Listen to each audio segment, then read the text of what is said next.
Assalamualaikum friends. I am Mrs. Rahila Tarif, your SST teacher for class 7. As you know, आपको पता है कि अब आपकी फ़िज़िकल क्लासेस नहीं हो रही हैं और एक मर्तबा फिर हम कोविड-19 की वजह से फिर दोबारा से ऑनलाइन क्लासेस पर हैं। ठीक है बेटा। और आपका पता है, आपका जो हम लोग क्लास के अंदर जब आपकी फ़िज़िकल क्लासेस हो रही थी तो उस दौरान में हम अपना रिवीजन वर्क चल रहा था हमारा, और उस रिवीजन में मैंने आपके क्लास टेस्ट भी बहुत सारे लिए थे। तो अब चूँकि अब फाइनल एग्ज़ाम आपके होने थे और अभी होने हैं फाइनल एग्ज़ाम, आपको असेसमेंट भी दिया गया है। तो जो फाइनल के लिए आपको असेसमेंट एक दिया गया है, उसके लिए मैं चाह रही थी कि आप एक दफ़ा दोबारा से रिवीजन कर लें। जो आपकी exercise fill in the blanks और ट्रू एंड फॉल्स टाइप की हैं, जो या ऑब्जेक्टिव टाइप का जो आपका पेपर आपको दिया गया है, वो इन्हीं फिल इन द ब्लैंक्स और इन्हीं ट्रू एंड फॉल्स और मैच द कॉलम वगैरह के साथ ही है। ठीक है, तो हम आज उसी के ऊपर अपना वर्क करेंगे। चैप्टर 2 हमारा जो रिवीजन में था, उसके मैंने आपके क्वेश्चन आंसर का तो टेस्ट ले लिया था। क्वेश्चन नंबर 3 का who was Abu Ali Sina, why was he famous, ये क्वेश्चन का आपका टेस्ट हो चुका था। Who are the 7 queens of Shah Abdul Latif Bhittai, ये दोनों क्वेश्चन मैंने आपके टेस्ट में लिए थे। आज मैं ये चाह रही थी कि चैप्टर 2 की ये जो फिल इन द ब्लैंक्स आपकी हैं, क्वेश्चन नंबर 3 और क्वेश्चन नंबर यानी ए के बाद एक्सरसाइज बी जिसके अंदर फिल इन द ब्लैंक्स हैं और एक्सरसाइज सी जिसके अंदर ट्रू एंड फॉल्स हैं। तो आज मैं इसकी थोड़ी सी आपको प्रैक्टिस करवा दूंगी। तो हमारी पहली ब्लैंक है, dash was a historian who wrote a complete history of the world in 7 volumes. जो 7 वॉल्यूम्स में एक तारीख दान ने एक हिस्ट्री लिखी है दुनिया की, वो कौन थे? वो उनका नाम था इब्ने खल्दून। क्या था उनका नाम? इब्ने खल्दून, IBNE, इब्ने KHULDUN,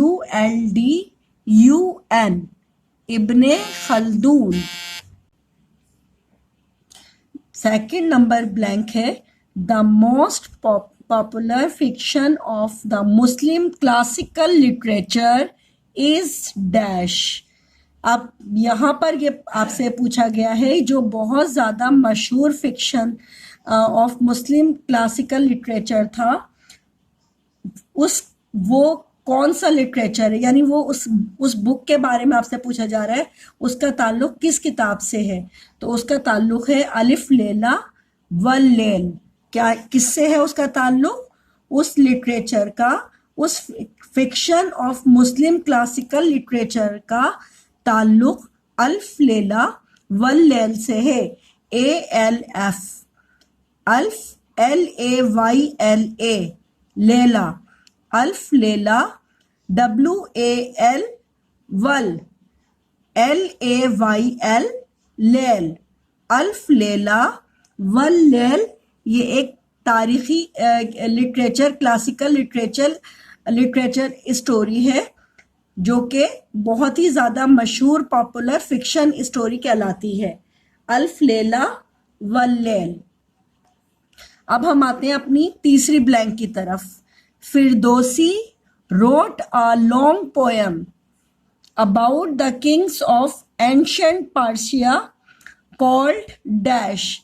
अब फिरदौसी ने लिखी एक बहुत बड़ी पोएम बादशाह के बारे में, ऑफ एंशिएंट पर्शिया, जिसका ताल्लुक पर्शिया से था, जो कहलाती है क्या?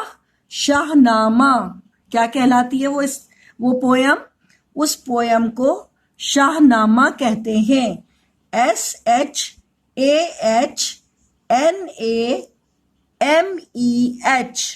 शाहनामा। क्या कहते हैं उस पोयम को? उस पोयम को कहते हैं शाहनामा। फिरदौसी ने एक बहुत लंबी पोयम लिखी बादशाह के बारे में। किसके बारे में? जो पारसिया एक मुल्क था, उसके जो बादशाह था उसके बारे में एक बहुत बड़ी पोयम लिखी थी। उस पोयम को शाहनामा कहते हैं। Number 4, the lines of Saadi are written on the entrance to the dash of the UN building in New York।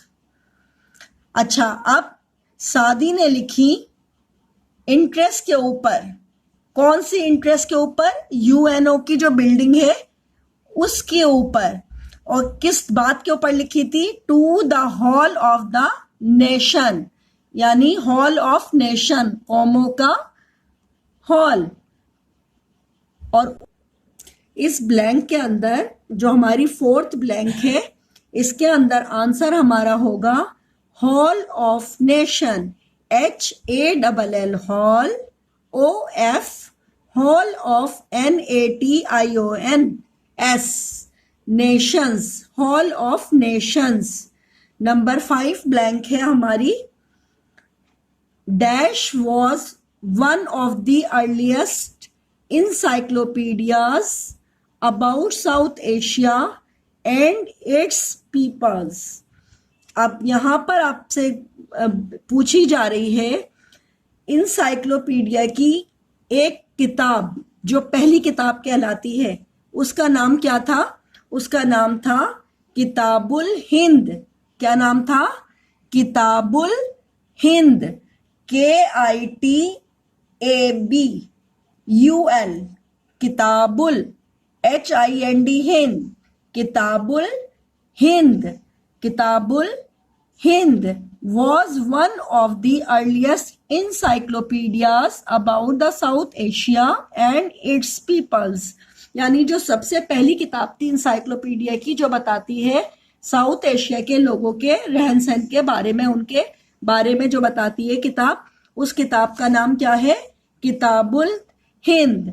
तो सबसे पहली हमारी जो ब्लैंक थी, जिसके अंदर हम बता रहे हैं कि एक तारीखदान जिसने किताब हिस्ट्री की लिखी पूरी 7 वॉल्यूम में, उसका नाम है, उस तारीखदान का नाम है इब्ने खल्दून। पहली ब्लैंक के अंदर हमारा आंसर है इब्ने खल्दून। दूसरी ब्लैंक हमारी थी the most popular fiction of the Muslim classical literature.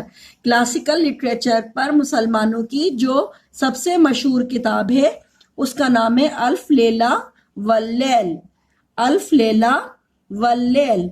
उसके बाद नंबर 3 है Firdausi wrote a long poem about the king of ancient Persia called dash. जो फिरदौसी ने किताब एक पोयम लिखी है, जो बहुत तवील पोयम है, लंबी पोयम है, बादशाह के बारे में, पर्शिया के जो कदीम बादशाह था उसके बारे में जो पोयम लिखी है, उस पोयम को शाहनामा कहते हैं। क्या कहते हैं? शाहनामा।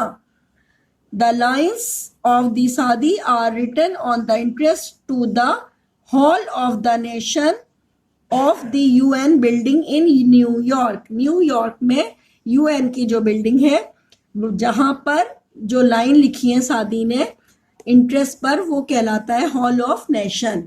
अच्छा, फिर इसी तरह से नंबर 5 हमारे पास है blank dash was one of the earliest encyclopedia about South Asia and its peoples. यानी जो सबसे पहली किताब है इंसाइक्लोपीडिया की, जो बताती है साउथ एशिया के लोगों के बारे में, उस किताब का नाम है किताबुल हिंद। उस किताब का नाम क्या है? किताबुल हिंद। ये तो आपकी हो गई fill in the blanks chapter 2 की। अब हम आते हैं ट्रू एंड फॉल्स पर। Right whether the following the statement are true and false। अब हम अपनी एक्सरसाइज सी की तरफ आते हैं। एक्सरसाइज सी के अंदर ट्रू एंड फॉल्स हैं। Firdausi wrote Shahnameh at the request of Sultan Salahuddin. अच्छा, यहाँ ये कहा जा रहा है कि फिरदौसी ने लिखी शाहनामा किसके ऊपर, किसके कहने पर? सुल्तान सलाउद्दीन की रिक्वेस्ट पर, जबकि इसका जवाब ये नहीं है, सुल्तान सलाउद्दीन के कहने पर नहीं लिखी गई थी, इसलिए ये रॉन्ग आंसर है। हम इसके आगे लगा देंगे फॉल्स। क्या लगा देंगे? False. Masnavi consist of 7 volume. अच्छा, मसनवी जो होती है वो 7 वॉल्यूम के ऊपर मुश्तमिल होती है, तो ये भी गलत है। मसनवी जो है वो 7 वॉल्यूम पर मुश्तमिल नहीं होती, इसलिए इसके आगे भी फॉल्स आ जाएगा। फिर है Arabian night is the collection of the Persian poems by doctor Iqbal. अच्छा, अरबियन नाइट्स जो थी, जो कलेक्शन है वो उसको लिखने वाले जो थे डॉक्टर इकबाल नहीं थे, तो ये भी आंसर गलत है, इसलिए इसके आगे भी हम फॉल्स लगाएंगे। अच्छा, Vidyasagar, Vidyasagar a Sanskrit word means the sea of the knowledge. तो Vidyasagar, Vidya a Sanskrit word means the sea of knowledge.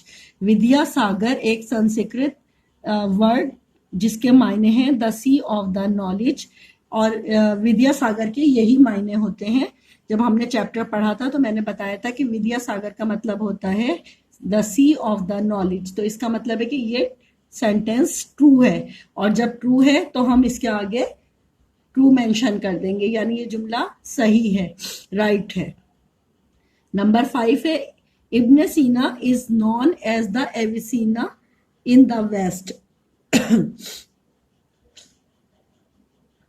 Ibn Sina को एविसीनिया कहा जाता है मगरिब में। तो ये जुमला जो है, ये भी स्टेटमेंट जो है ये सही लिखा हुआ है, ट्रू है, इसलिए इसके आगे हम ट्रू लिख देंगे।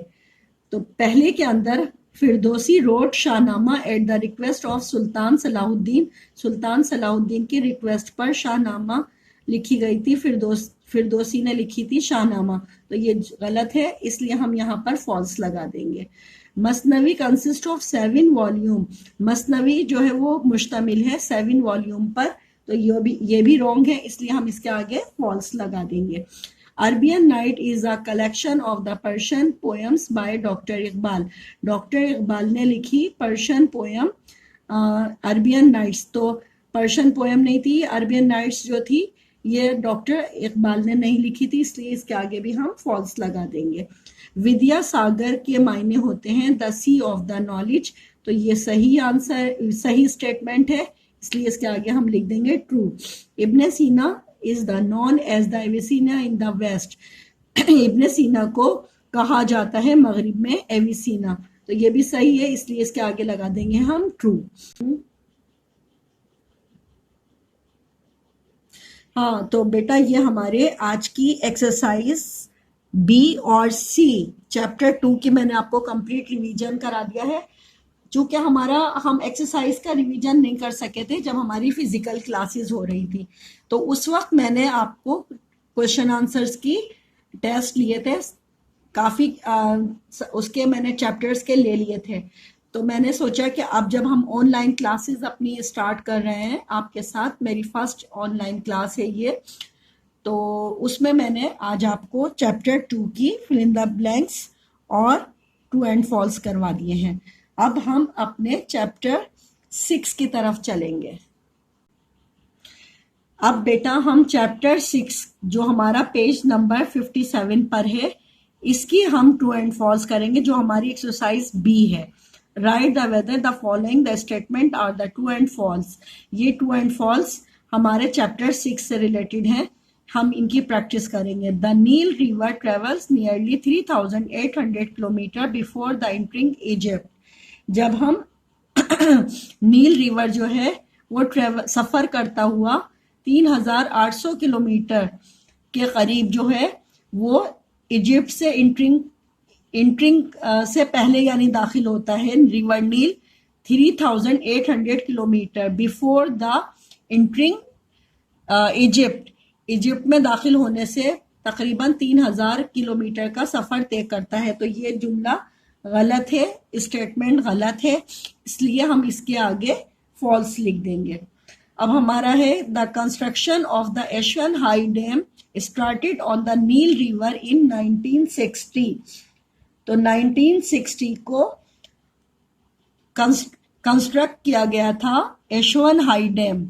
ये जुमला बिल्कुल सही है, इसलिए इसके आगे हम लिख देंगे ट्रू, क्योंकि 1960 में ही शुरू हुआ था ये Aswan high dam.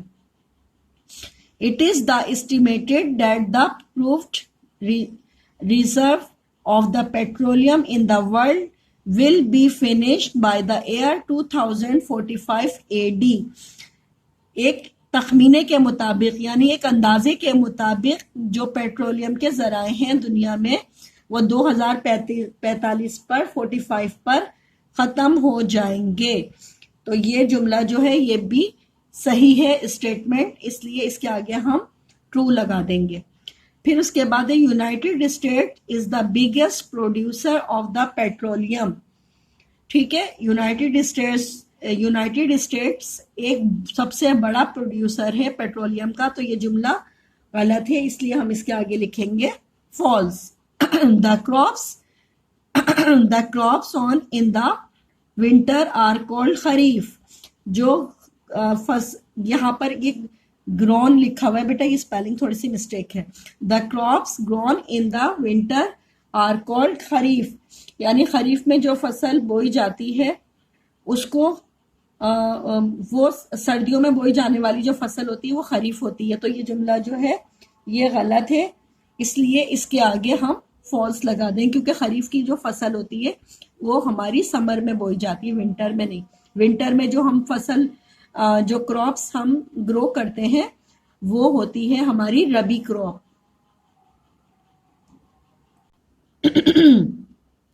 we can use our resources as we wish, यानी हम कह सकते हैं जब तक कि हमें हमारी विश है हम यूज कर सकते हैं रिसोर्सेज को। तो ये जुमला भी गलत है, इसलिए हम इसके आगे लगा देंगे फॉल्स। अब हम आते हैं अपनी फिल इन द ब्लैंक्स पर। Fill in the blanks.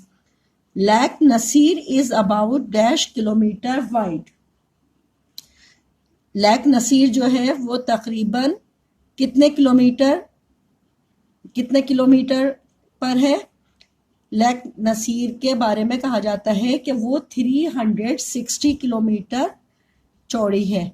तो हम यहाँ पर लिखेंगे 360। क्या लिखेंगे? 360 किलोमीटर। फिर लिखेंगे the dates of dash are the famous through the world, यानी डेट्स का मतलब होता है खजूरें। कहाँ की खजूरें जो हैं वो बहुत मशहूर हैं पूरी दुनिया के लिए, तो हम यहाँ पर लिखेंगे इराक। क्या लिखेंगे? Iraq. The dates of Iraq are famous through the world. फिर उसके बाद आ जाएंगे हम अब नंबर 3 पर। The top 3 oil producing countries in the world are dash dash and dash. तो सबसे पहले हम लिखेंगे, सबसे पहला जो प्रोड्यूसर है हमारा ऑयल प्रोड्यूसिंग का सबसे पहला कंट्रीज है सऊदी अरबिया। क्या है? Saudi Arabia and USA.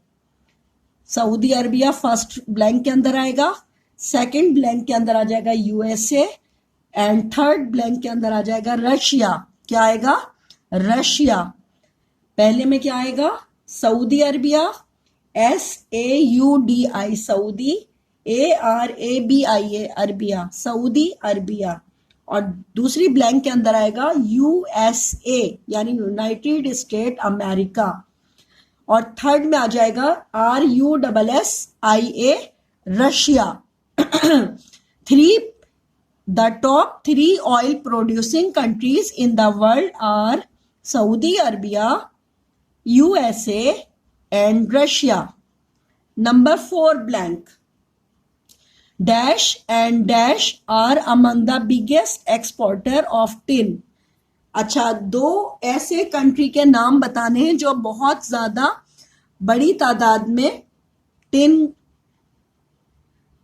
जो है वो एक्सपोर्ट करते हैं, एक्सपोर्टर हैं वो। तो उन ममालिक का नाम है इंडोनेशिया एंड मलेशिया। इंडोनेशिया की स्पेलिंग क्या है? INDONESIA। दोबारा रिपीट करेंगे स्पेलिंग, INDONESIA इंडोनेशिया। अब दूसरी ब्लैंक के अंदर हम लिखेंगे मलेशिया, MALAYSIA। रिपीट करती हूँ स्पेलिंग, MALAYSIA SIA मलेशिया, यानी Indonesia and Malaysia are among the biggest exporter of tin. Number 5, blank number 5 है equity means an attitude of equality. Equality की स्पेलिंग क्या है? EQUALITY, equality. EQ यहां है equity. Equity का मतलब होता है an attitude of equality, EQUALITY। यह आपकी fill in the blanks complete हो गई, ट्रू एंड फॉल्स कंप्लीट हो गए। आज मैंने आपको चैप्टर 2 एंड चैप्टर 6 दोनों की मैंने आपको फिल इन द ब्लैंक्स और ट्रू एंड फॉल्स की प्रैक्टिस करवाई है। यह आपका रिवीजन हो गया, और इस रिवीजन को जब आपके पास जो असेसमेंट पेपर आया है फाइनल टर्म का, जब आप इसको ये ऑनलाइन क्लास जब आप अटेंड करेंगे तो आपको इससे बहुत हेल्प मिलेगी अपने उस असेसमेंट को सॉल्व करने में। तो याद रखिएगा कि इसको बहुत केयरफुली जब आप इस ऑनलाइन क्लास को जब आप देखेंगे और समझेंगे तो फिर आप असेसमेंट को बहुत आसानी के साथ सॉल्व कर लेंगे। आपको पता है ना कि असेसमेंट आपका जो है वो आपके रिजल्ट को बनाने में मदद करेगा। उसके MCQs के जो मार्क्स होंगे वो आपके पेपर के अंदर शामिल होंगे फाइनल टर्म के। तो बेटा वो बहुत ज़रूरी है फाइनल टर्म का वो असेसमेंट, और आप में से जिस बच्चे ने भी नहीं लिया है तो वो असेसमेंट आकर स्कूल से कलेक्ट कर ले ताकि उसके मार्क्स उसको मिल जाएं फाइनल टर्म के लिए। मुझे उम्मीद है कि आप मेरी इस जो मैंने आपकी ऑनलाइन क्लास पे आपको जो प्रैक्टिस कराई है आप इसको बहुत अच्छी तरह से समझेंगे और अपना असेसमेंट भी आकर स्कूल से कलेक्ट करेंगे। बेटा आपको पता है ना कि आपकी जो मंथली फीस है वो आपकी मई तक की कंप्लीट होनी चाहिए, और जब आपकी मई तक की फीस कंप्लीट होगी तब आपको वो असेसमेंट दिया जाएगा। तो आप अपनी फीस भी पे करें और अपने वहाँ से असेसमेंट के पेपर लीजिए। ये जो मैंने ऑनलाइन आज आपकी क्लास आपको वो करवाई है, लेसन आपका कंप्लीट करवाया है, इससे आपको बहुत ज़्यादा हेल्प मिल जाएगी अपने उस पेपर को अटेम्प्ट करने में। अपना बहुत सारा ख्याल रखिएगा। इस दुआ के साथ अल्लाह ताला हम सब की हिफाजत फरमाए और जल्द से जल्द हमें इस कोविड-19 से अल्लाह ताला निजात अता फरमाए। आमीन। अल्लाह हाफिज़।